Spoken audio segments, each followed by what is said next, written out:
Hi, this week I have the absolute pleasure of talking to Sally Ann Saint. Hi, Sally Ann. Hello. Hello. Lovely to speak again. Yes, absolutely. I'm still smiling about the fact that you said you thought I was very corporate. Yes. No. Yeah, you did. Yeah. I know. I think it's really funny. Nobody's ever thought I was corporate, ever. I was like, oh, do I give the impression that I'm very corporate? That's quite cool. Yeah, because we were connected a little while ago, and I thought you were extremely bang on. Yeah, Right. very highbrow and Yeah. professional and corporate. And actually, you discovered that it's all a big scam and it's just me, really. Yeah, it's fine.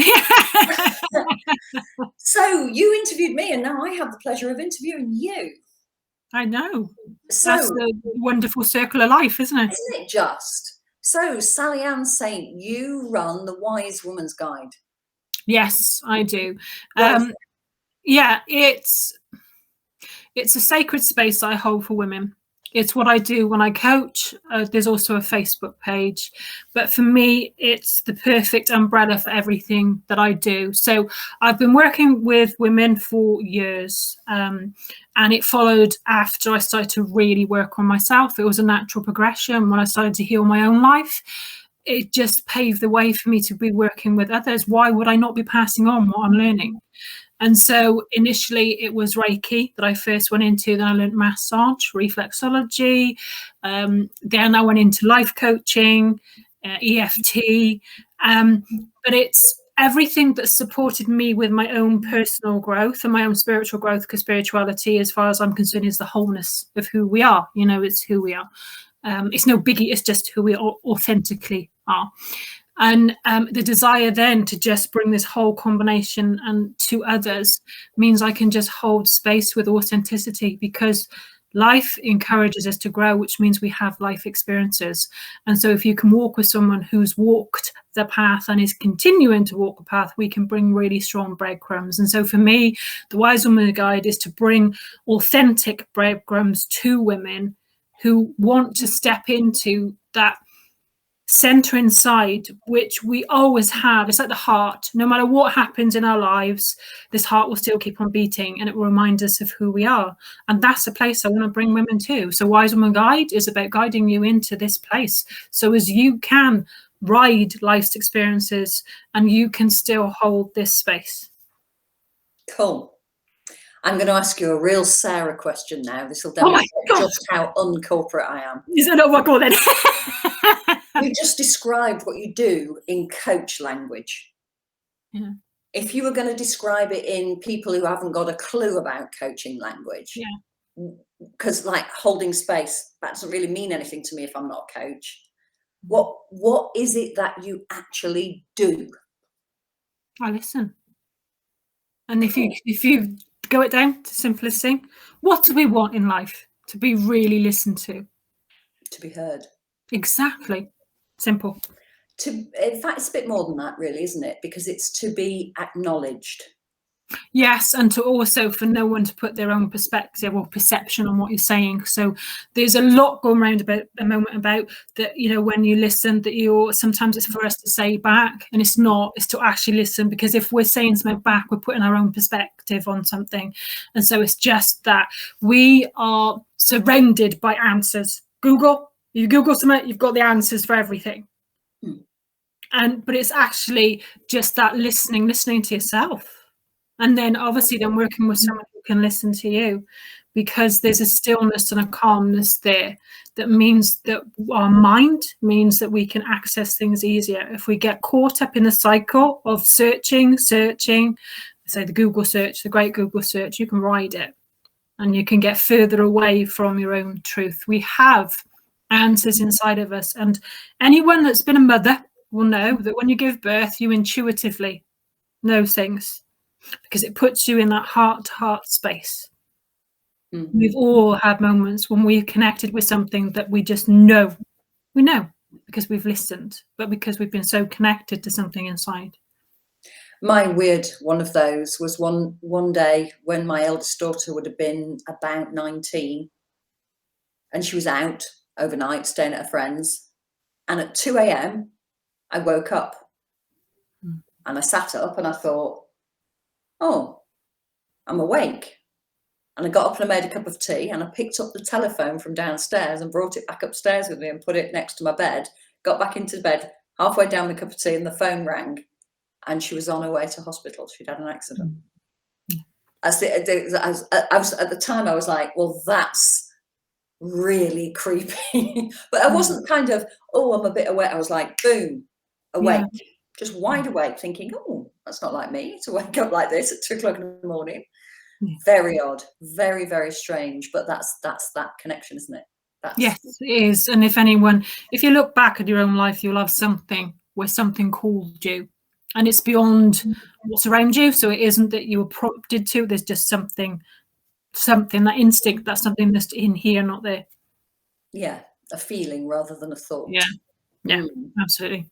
And so I'm thinking about what you just said, about we have access to Google, and we actually have, for the first time in the history of the world, of mankind, personkind, we have access to all the knowledge that has ever been in the world, ever, in any human being's head, at our fingertips.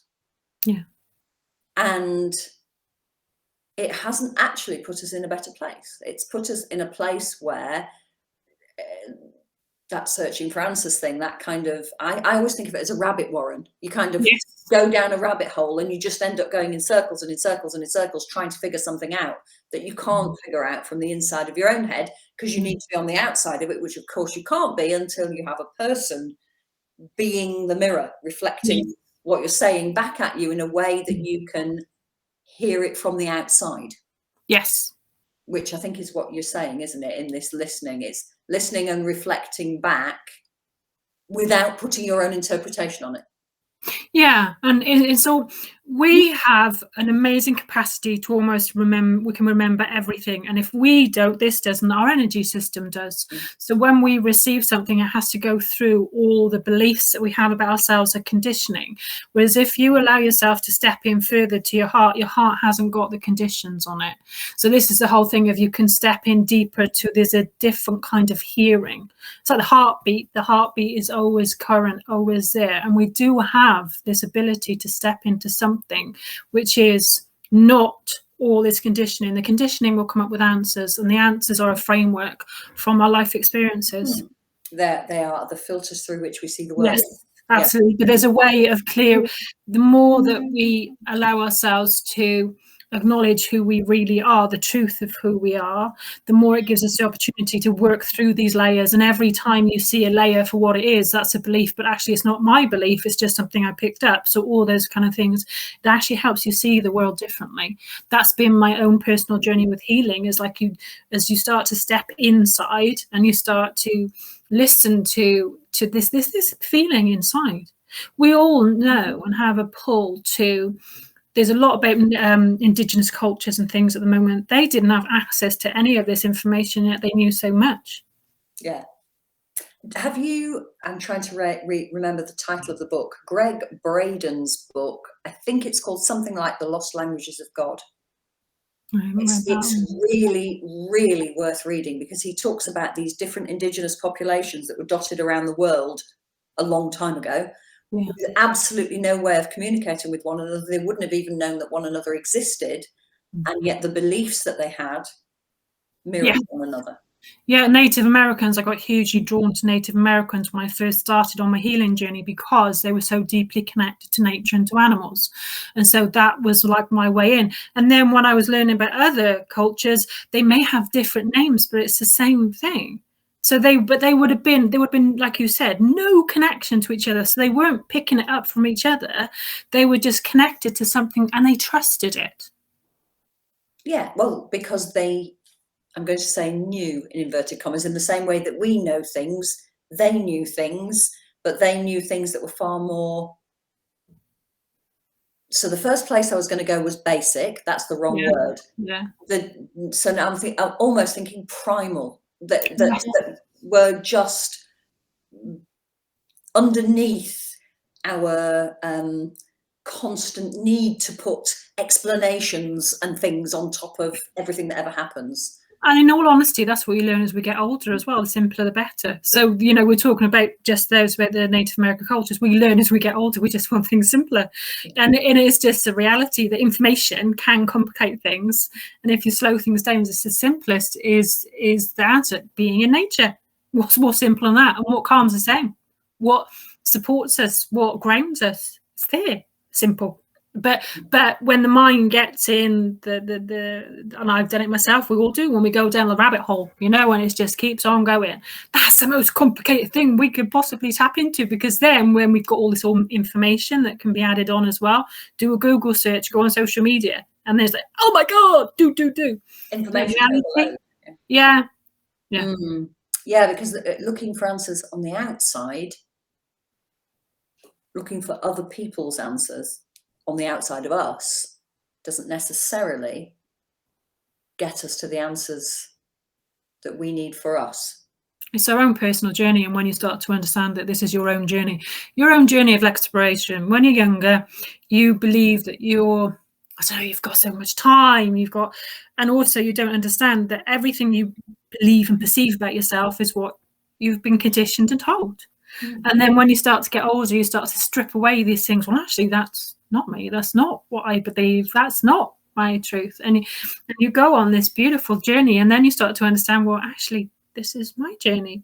When you're younger, you want to fit in. You want to be like others. When you get older, it's like, well, I just want to live my days as me. And that's where that subtle calling to be yourself.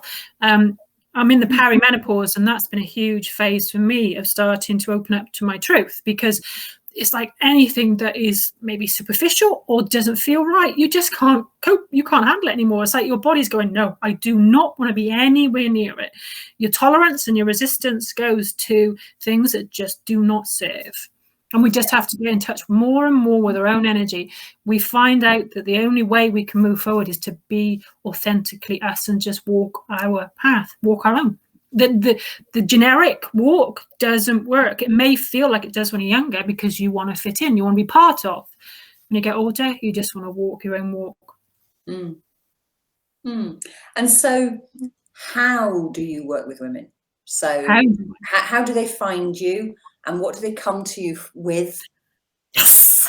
They find me. I'm on all social media platforms, because when COVID hit, I needed to be on everything. It was less important before, but COVID has changed the world. And I've got my website, which is www.wisewomanguide.co.uk. To be honest, they come to me when they start questioning their life, when something happens, when they just can't find that way through, when how they've been living just doesn't seem to resonate. So it's usually when there's some sort of inner calling, some disturbance, or something is going on where they feel really unsettled. And that's when they start to look for me or anyone else like me. You know, there are a lot of fantastic women out there, and you go to whoever resonates, because we'll all take you to the same, you know, if it resonates, it's meant to be working for you. Okay, so can you give me an example of the sorts of things that people have experienced that makes them start to look? Yeah, there's a wonderful client, which I will share. She's fantastic, and her children are starting to grow, and she's starting to question how she lives life, because what served before just doesn't feel right. And so now the children are starting to get a bit older. She's feeling really unsettled with how things were. She couldn't go back to how her life was before. And so for her, it's been walking with her as she starts to understand that the change has happened. Sometimes change has already happened, but we resist it. You know, when you have children, you change. You do. Of course. It changes. But there's maybe a societal message that you struggle with. Well, you should bounce back. You should.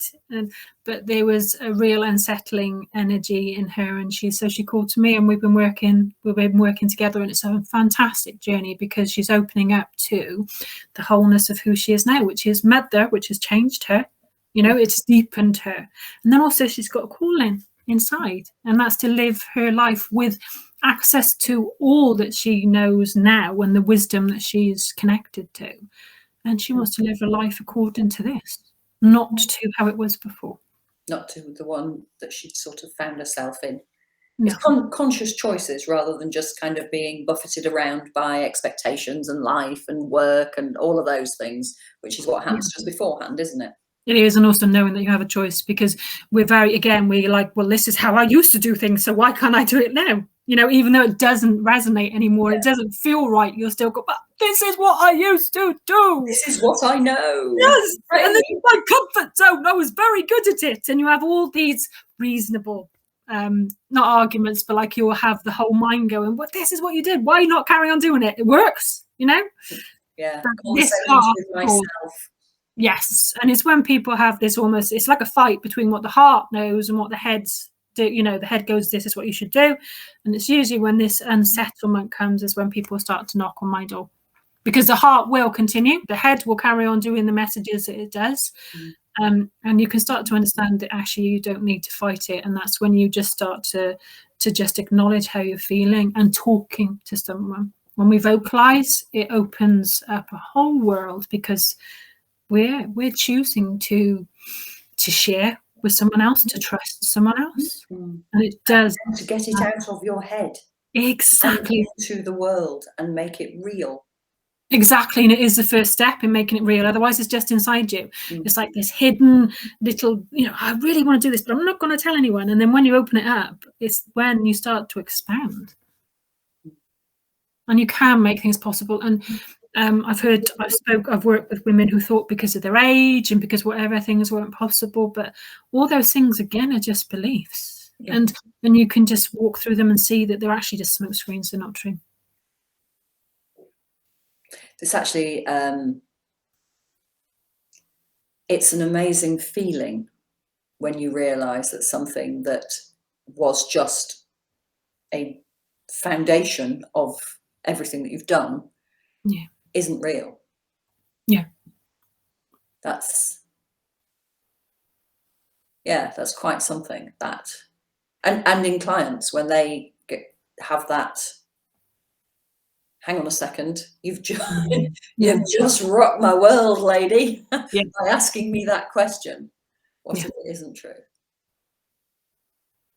And also when you get that aha moment that you've been living with this parameter of this is what you believed, and then when you see it disperse, it's like, I live like that. I thought that was true. And then just to be free of it, it's like the prison bars. It's like the gilded cage, isn't it, with the canary in there, when the door opens and then you suddenly realize I can fly, Yeah. What's your favorite bit about what you do? The absolute joy of seeing someone start to really live their life. I love it to have, and also that they trust me. It's an honor to work with real women who are sharing authentically. But yeah, I just love it when they just start to expand, and just, you can see by them, you can see them smiling when they're embracing their life, when they have that moment of, wow, I'm free of this, whatever it was that was holding them back. My wings were clipped.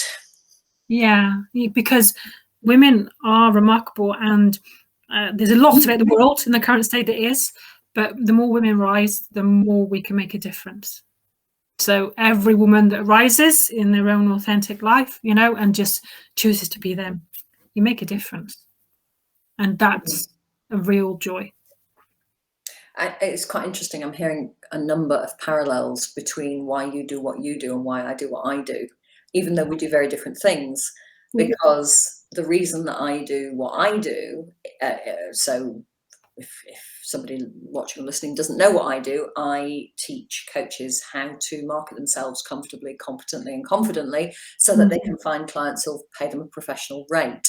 Because I believe the world needs coaching. Yeah. And I believe the more coaches who understand how to actually make a living at this, the more people that get coached. And the more people that get coached, the closer to the world that you're talking about that we get. Because for every person who is coached, they realize that the way they thought, what they thought was the truth isn't necessarily the truth, I suppose, is what I'm trying to say. And what you've just said, which is every woman that rises is a step in the right direction. For me, everybody who gets coached, everybody who gets the opportunity to be coached. And let's face it, Sally-Ann, the world hasn't needed coaching as much as it does today, probably since 1930s Europe. Yes. And like it, and also if we talk, because I work with women, and like even if you just do a Google search of how many spiritual teachers are women and all those kind of things, that it's off, you know, and so it's just the more we rise, and we have history, women have history of how we've been suppressed. And from my own personal journey, I saw the females of my family hugely repressed. So this is why I understand that if you still live from that clipped wing, you know, the dynamics don't change. So everything that's around your life will keep you, will also, because you'll just allow those things in that keep you small. So I saw my family with no wings. And so, you know, when I see women just start to fly, it just, this is what, no woman should go to the grave and not know who they really are. And there are so many, I saw my family, and I saw my mum and my grandmother, and I saw them, that, you know, it's just the last couple of weeks before they were going, everything dropped in and they could be authentic. But you can live from there. And when you live from there, your life automatically changes without you having to do things. And what that means is people around you also feel that energy. So it's a ripple effect. And it's not simple, but it's like the stepping inside is the way you have the biggest impact on the world, because you honoring who you are, everything's energy, and it does spread to others around you, to your children, to your family, to your friends. I think you're right when you said it's simple. What it isn't is easy. No. Simple and easy aren't the same thing, but it is simple. It's very and simple. also there's a lot of systems who are still, like we talk about Google, but there's other things as well that keep you in the mind. So those things that keep you in the mind will keep you on the same treadmill of everything's complicated, you can't do it, you should carry on doing what you're doing. But it's so it's that kind of thing, that it's almost like you're having to step back from a big societal message in order to become your own authority. And that's where your own life lives. And that's where your truth is. Become your own authority. Say, I'm trusting my heart. I'm trusting myself to make decisions. I'm trusting myself to work with someone else, to open up to someone else, because it's important to work with others.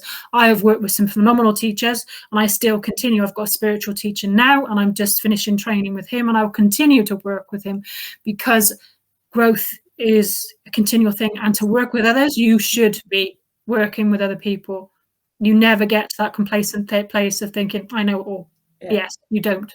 No. You know, and so it's to keep, and so it's just to walk with a guide that you trust. Because when you open up, it's really important that you have got respect, and that someone, yes, can hold space for you, but also give you the tools that you need.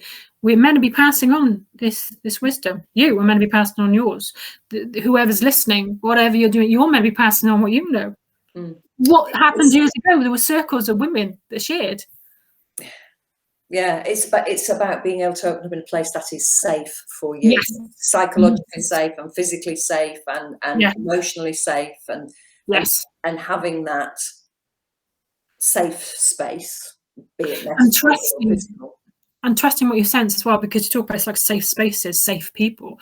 Our bodies will tell us if we listen. Oh, yeah. You know, so it's that.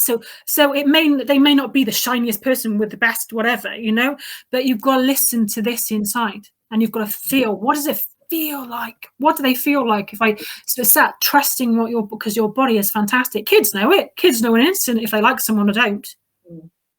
I remember my mum saying to me once years ago, we were talking about personal space, and she said to me, we think we don't know where our personal space begins and ends, but if somebody stands 1/4 of an inch too close to you, yes, you know. Yeah, you do. And they don't have to be very close at all, but if they're too close, you know. And she's absolutely right. Yeah. You know, not because you go, oh, they're too close, but because all your spidey senses start tingling. It's like, oh no, this is good. And the opposite, of course. Yeah. Sally-Ann, it's been an absolute delight talking to you again. Thank you having me on, because I'm thrilled, because we didn't connect that long ago, and your nails are looking amazing. I was saying, you look at those beauties. I know, I've not painted them pretty much all through lockdown, and so I thought I went and had them done with my daughter. Lovely. Yeah, it's Happening out.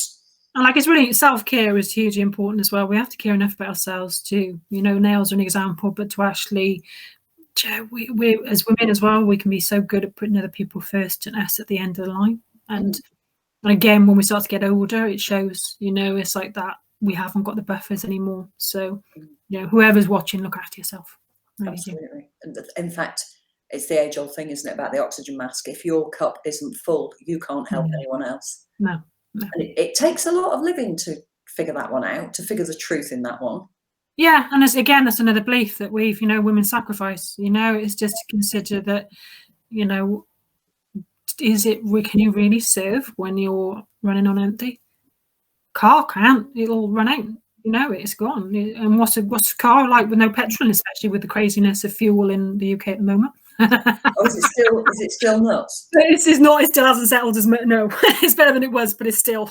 Oh, right. When I was in the UK the last 2 weeks in September when it first kicked off, and I'd spent some time in London and some time up in Cumbria, and up in Cumbria it wasn't a thing.